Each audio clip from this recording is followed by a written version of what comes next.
Good evening. Little late getting this video out. Had kind of a busy weekend, busy week so far this week, but it's a super nice evening out tonight. So I figured I'd move it outside and take advantage of one of these beautiful Central Illinois evenings that we're having here. A little warm earlier today, but boy, it has just turned out to be a wonderful evening. Anyway, so I noticed that I'd talked a lot about some of the stuff that's happening on the last video, and I wanted to go and give you guys a little introduction to exactly who I am. You heard a little bit of my story there on the last one. So here, and maybe some people got the impression that I'm really down on scouts and all that. I absolutely am not. I owe most of the good things that I am to that scout program. So I started out in scouts in first grade back in 1988. You know, so to show my age a little bit, yeah, 1988 as the same year Die Hard came out. So yeah, showing my age a little bit there, but that's okay. You know, I signed up there as a Tiger and did all the fun stuff because Lions was not around whenever I had first joined up. So that would have been first grade. It would have been first grade. Wow, it's just it's been so long ago. Kind of get caught up in that, and you forget how long it's really been. I went all the way through the Cub Scout program and got my Arrow of Light. It was really unique because one of the guys, and being a youth at the time, I didn't realize this. My mother did, but one of the guys that was in the Cub Scouts actually was really good friends with my dad. And I didn't even know it. So my mother raised me basically as a single mother. So most of my male influences in my life came from the scouting program. So I was eternally grateful to the program for that. And it's also where I had met a lot of friends that I still speak to today. In fact, I was just speaking to a couple of them just last week about a few things there. So it's been a great experience for me overall up until April of 24, and it just became a complete total nightmare. Anyway, the wonderful thing was that when I was talking about that, the gentleman I was talking about was his youngest son was also in my grade, so we got to do the whole Cub Scout program together, which was it was amazing. And then later on, we got with a few other. The packs had merged and combined. We had two packs in my town, and the packs had merged and combined.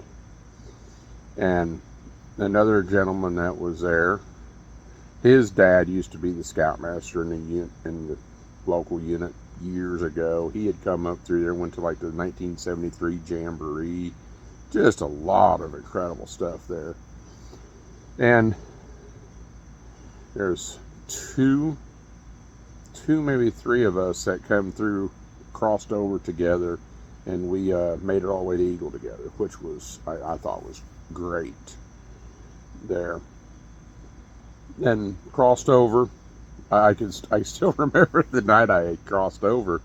It was the same night as the DARE graduation. So we hustled from the DARE graduation that they had out at one of the schools that evening, and then we went out, hustled up out there to the crossover, which is fun. It's a good time. Crossed over. We did all that. And it took me a while before I really got into the scout. I really understood it. I really got into the scout program, the Boy Scout side of it. Didn't go to summer camp my first year, I think, which was, my first year, maybe 2, I didn't go to summer camp. And I really wish I would have. It would have been a wonderful opportunity to go and experience, get some good life experiences. But can't change that. Now, I went every year after that. And one of the things that, one of the life skills I really gained out of scouting was swimming. I was terrified of the water. Absolutely terrified.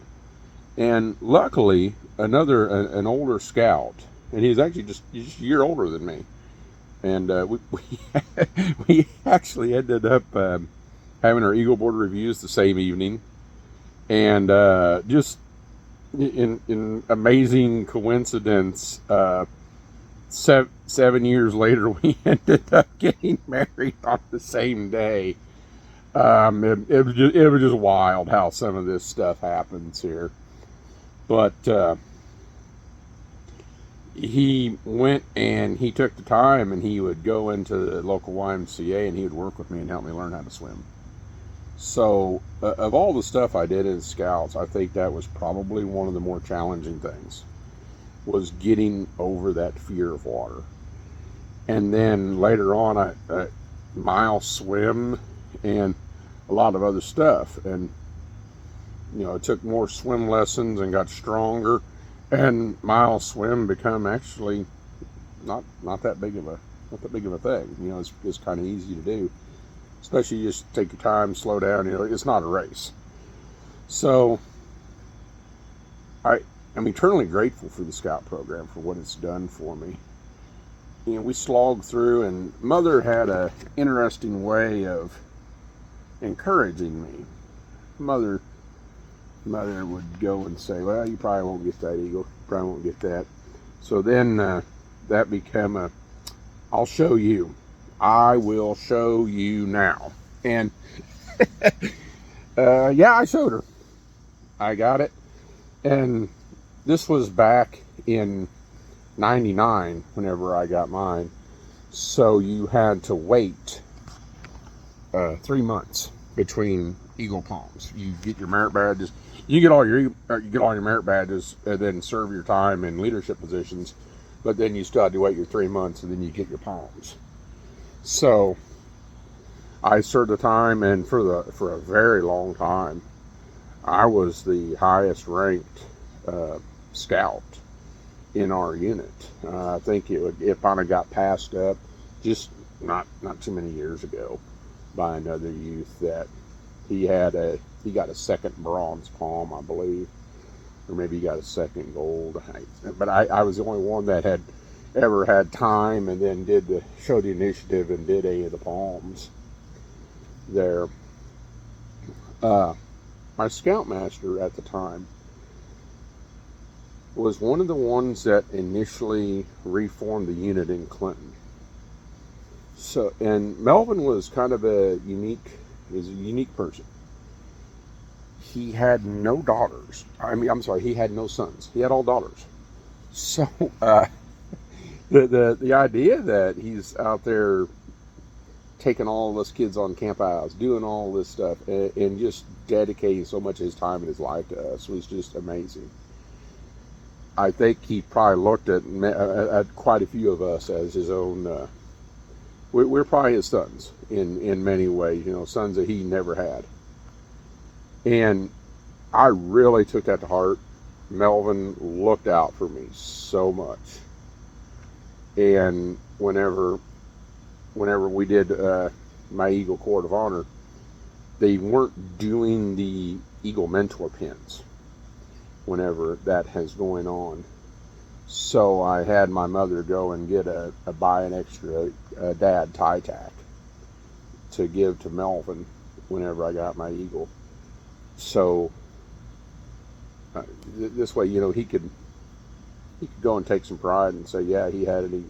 He had Eagle Scouts. I hope he did. But he did a lot for all of us, and I think I think so many. There's probably about 2 generations of kids in this town that he was the scoutmaster, and he yeah, I couldn't even tell you how many camp outs that man went on, because we were a small unit. We didn't have a lot of adults. We had maybe a half dozen adults at best. For a good chunk of that half dozen that would go on that were regularly active, going on campouts, doing that stuff. So he was on basically almost every event. Melvin was out there. Melvin passed away earlier this year, and that was sad to see him go. I finally met my own dad whenever I was in high school, and I didn't really have a close relationship with him. But Melvin was basically that second dad to me, and he had guided me through a lot of life. And even when I got married the first time there in 06, Melvin was the best man at my wedding, and that was a kick. That was a hoot having him there. So much of my adult life, I had tried to model a lot after him. Yeah, that's a big reason why I stuck around with Scouts. Is there were so many other kids that had a single mom, that had maybe they had a dad that wasn't around that much. They had a dad, or he was just too busy to do stuff. I always felt I owed that program. I owed that program so much. It kept me out of so much trouble. Because, it's easy for a young man to get into a lot of trouble if he's not careful in the world. And there's a lot of temptation out there, a lot of, and it's very, very easy to get in with the wrong crowd. And I always had the Scouts to fall back on. And there's quite literally some weekends that I was on a camp out, and some of the people that I hung around with, they did some questionable stuff sometimes. And some of the weekends that they did some kind of dumb things, I was out on a camp out that weekend, or I was out doing something with Scouts that weekend. So I wasn't there. So it quite literally kept me out of trouble. I kept adding back in to the program. I always tried to watch out for kids that just didn't quite get it. Kids that were just kind of, they didn't fit so well with some of society. And we always wanted to give those kids a home, give those kids someplace where they felt comfortable, and they could. They had people in there that cared about them. And I'd go out of my way. I couldn't even tell you the amount of times that a kid didn't have enough money to go to summer camp or something, and money just appeared money just appeared in his account, and I ended up working a weekend of overtime for that. It was worth it. Every bit of that was worth it. When I got married, and my wife at the time, seeing how much that was going on sometimes, led to a couple awkward conversations there. But at the end of it, she understood. She understood it was for the kids. And every bit of that we spent with those kids was an investment that was well worth it. I could tell you quite a few stories, and I'll probably dribble in some stories here and there just to keep the tone of this a little bit more lighthearted. But I do have to go and give you a couple of updates. First update, we did have our first court case yesterday. I'm sorry, it's not first court case, our first hearing yesterday. Can't really go a lot into it because it's still an ongoing case, but things are progressing. There was some stuff that has been put in motion now where we're going to be making some progress, and hopefully we're going to be making some good progress on this case here in the next month or so. It's just like everything else. Just, the wheels of justice move slowly. We're doing the best we can with what we have, with the legal system that we have. The amount of money that is being thrown at this from the defendants it's staggering, the amount of money that near as we're figuring on just the back of an envelope calculations here. And this is, it's just silliness, the amount of money that's going out, the amount of expense that's going out over something that I will honestly tell you does not amount to a hill of beans. What this whole thing is all about, it doesn't amount. It doesn't amount. I am not asking for the world on this either. I had people telling me that you're only asking for that. Are you crazy? No, it's not about getting rich. It's not about any of that. I want what's right. And the primary thing I've always been asking for is to be reinstated. To be reinstated, no loss in my time, just reinstated. Welcome back. And we go about our way. I believe that the biggest obstacle to that is some egos. I think that egos are really coming into play here. But that seems to be an issue that happens all over the world. Anyway, the second part of this is we have a reaction. We have a reaction here. This is from the defendants here. They do not like these videos. They do not like them. So, I will read to you what was sent to me. Now, this was sent to me on July 31st at 9 o'clock at night. 9 p.m. at night from their attorney. I will read this verbatim. You can make your own decisions, make your own opinions how you may. I will read this to you verbatim, and it's up to you to make your conclusions. Mr. Carter, we have received copies of the video you posted to YouTube entitled A Scouter's Story and various posts to social media, including Facebook, that mentioned Deputy Boyce Counsel Ben Blumenberg, Ron Armstrong, and Sherry Minor. The posts contained false information and were made with the intent of causing harm to each of the defendants named in your civil suits. Your posts have gone beyond merely expressing your views and opinions and include blatantly false and defamatory statements that you purport to be fact. Your actions have caused and will continue to cause irreparable harm and create a danger to the safety of the defendants and their families. This email is intended to provide you notice of the following. The defamatory content you post, The defamatory content you post to YouTube, Facebook, and other social media sites is publicly available and has been received, accessed, and viewed by members of the general public. Yeah.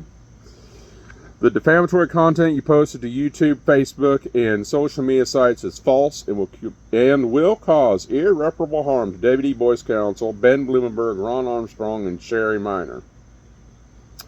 You made these posts knowing they contain false information that was being published and disseminated over the internet, and knowing that the false content in the post was likely to result in harm to Deputy Boyce Counsel Ben Blumenberg, Ron Armstrong, and Sherry Minor. Now they got it in red print, which is actually kind of hard to read.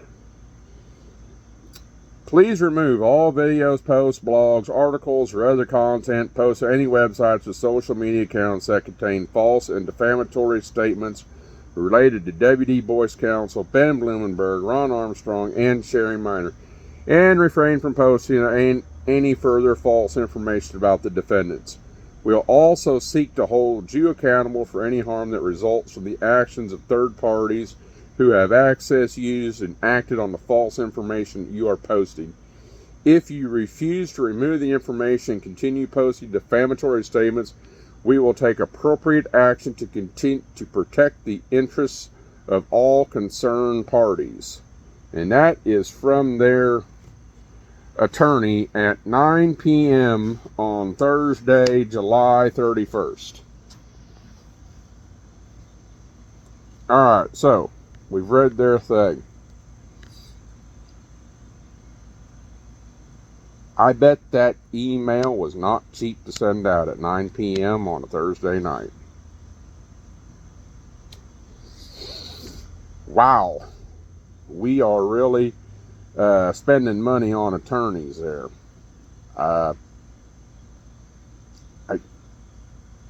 To me, personally, and this is me personally speaking now at this point, that is just, that was not expected. That was not expected. The behavior that I have observed from the three individuals that I have the lawsuit against, this type of thing is not. It was almost. I expected something like this to happen. They like to do this kind of stuff. They like to. It feels to me like they like to do some scare tactics a little bit. The tone that a lot of the communications that I've had with the three of them over the years seems to revert to puffing their chest out and scare tactics and bullying. I mean, it's just bullying. Nothing I've been saying has been defamatory.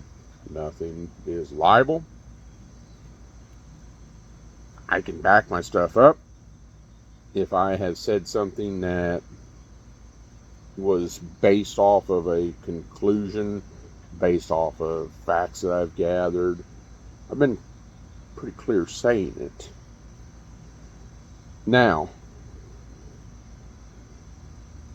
this is just, it feels like they're trying to stifle it, like maybe they're scared that what they did is starting to be made public.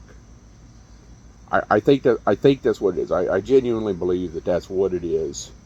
They don't like the bad publicity that it's generating. The easiest solution to this is go and have an actual discussion and let's air out our issues. Let's air out these issues. Let's get this fixed. We're simply refusing to speak to someone and then just whenever the person is trying to resolve it. I've made multiple attempts to resolve this situation with all three of those individuals, and the answers have ranged from no response to I'm not speaking to you. But I mean, nothing's productive. That's why we're where we're at right now with the lawsuit and all that. This is not how Scouts is supposed to function. You know, trustworthy, loyal, helpful, friendly, courteous, kind, obedient, cheerful, thrifty, brave, clean, reverent. You know, nothing in there is like this. This is being handled in the most unscout-like way imaginable, and they're expecting. I don't know what they're expecting, really. What they're expecting to happen. You know, I have 36 years at 36 years in the program, there was no issues of appreciable concern. Back in 2009, we had some differences with the charter organization rep, and we went our separate ways for a while. And that's when I really got involved deep with the crew and got the crew. We got the crew going really strong. But in all that time, we had not had issues. I'd never been arrested. Never had legal problems at that, you know. I mean, I certainly did not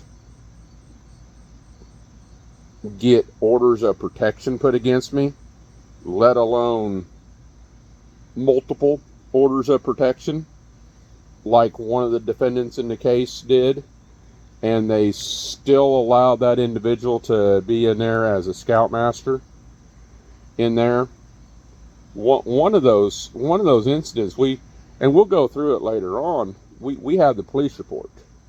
We had the police report where he even admitted to pulling a gun,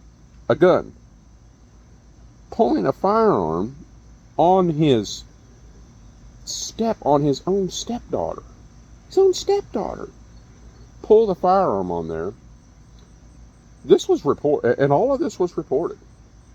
Whenever he applied to be a leader, the understanding I have, and based off speaking to some of the adults that were involved at the time when that happened, these flags were raised to the council, and the council still approved him to be a leader. One of these orders of protection happened while he was a scoutmaster. By the Scouter Code of Conduct, he should have reported that, and he should have had to resign his position and not be in Scouts during that, by how I read the Scouter Code of Conduct. However, for whatever reason, he remained. None of the local people knew about this. None of the local people knew about this. I know I didn't know about it. I certainly know that my girlfriend did not know about it. I know that her children did not know about it. And many other people did not know about this. So, why this was allowed to go on, we do not know. And this person he's expelled out of scouting as well. But yet, for whatever reason, the scout executive, Ben Blumenberg, is working with this guy still. And he is allowed now to be back involved with scouts. He can come to any scout function as long as his son is there. But the weird thing is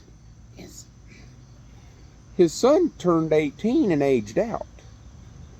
And I don't believe he signed up to be an adult, but yet the individual is still allowed to come around scouts as long as his son, who's not registered, comes to it as well. This is the same individual that pulled the gun. This is the same individual with all the orders of protection. This is what Ben Blumenberg has approved to happen. He approved all this to happen. We have photographic proof of this individual working on another Scout's Eagle project whenever he was expelled. Photographic proof of this. This was sent to Ben Blumenberg, and we heard nothing else. So the same individual had long, and he had spoke about this for a long time, that he had so-called friends at council, and he would oftentimes discuss his friends at council that took care of things for him.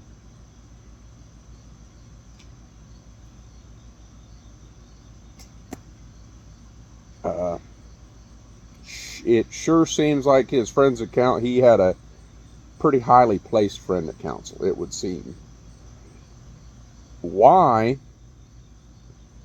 the Ben Blumenberg and the WD Voice Council seems to be working in coordination, or whatever you would call it, on these legal cases with someone with this kind of questionable background, to go and slander and defame a person that has 36 years of service in the program is beyond me.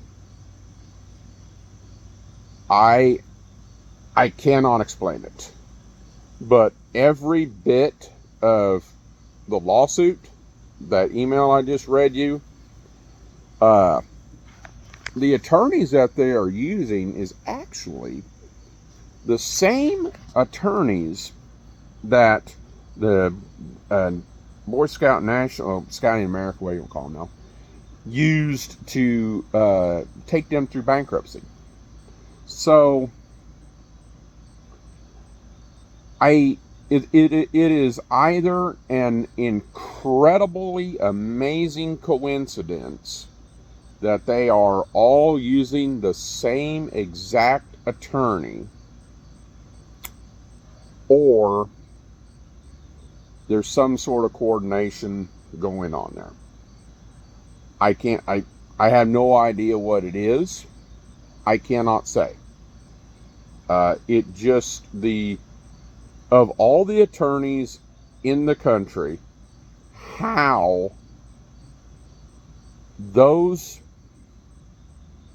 for those 3 lawsuits and those defendants, they all ended up with the same attorney that is out of St. Louis. It's either an incredibly amazing coincidence or something else is at work. I cannot say which, because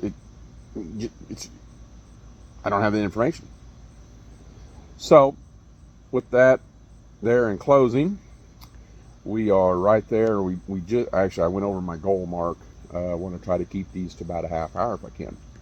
So, I feel like I owe you guys another video. I'm going to try to get back on track, get these videos out about once a week if I can. We got a couple subjects we could do on the next one. Probably make the decision later on this week, but here in the next day or two, on what one we're going to do exactly. But this is Bob signing off. I hope you have a good time, good week, good day, good evening, and we will see you next time.